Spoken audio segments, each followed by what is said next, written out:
एक खूबसूरत गांव में एक नेक बच्ची रहती थी जिसका नाम फातिमा था।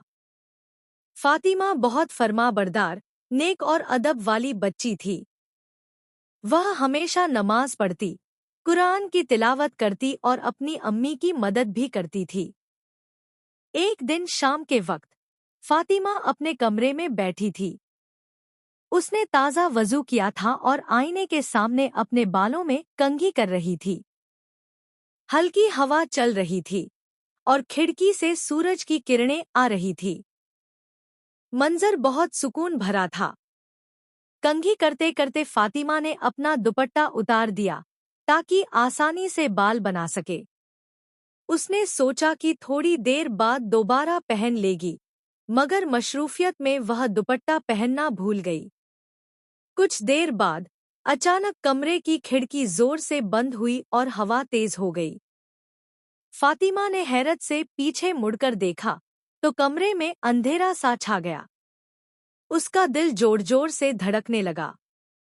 आईने में उसने अपना अक्स देखा और घबराकर कहा, मेरे पीछे क्या है? लेकिन कुछ अजीब था।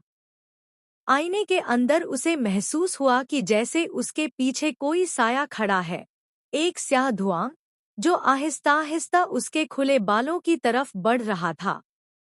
फातिमा खौफ से कांप उठी। अचानक वह साया सरगोशी करने लगा, दुपट्टा क्यों नहीं पहना?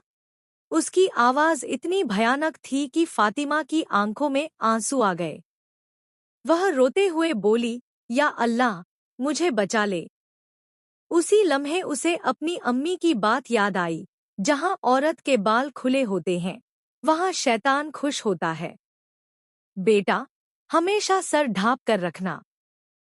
फातिमा ने कांपते हुए लब हिलाए और जोर से पढ़ा, आऊज़ु बिल्लाहि मिन शैतानिर्रजीम।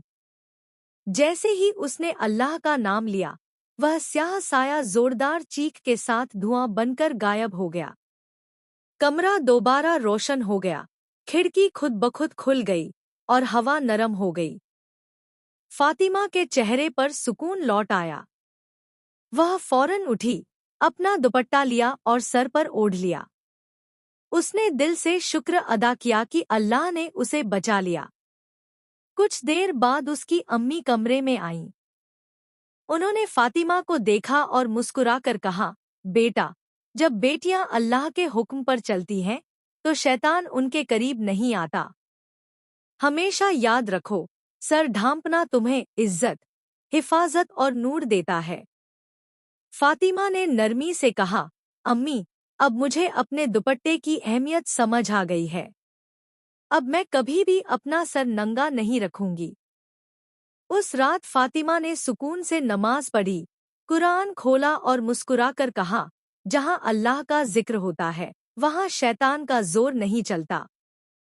सबक: औरत के लिए हिजाब सिर्फ कपड़ा नहीं, बल्कि हिफाजत, इज्जत और ईमान की ढाल है।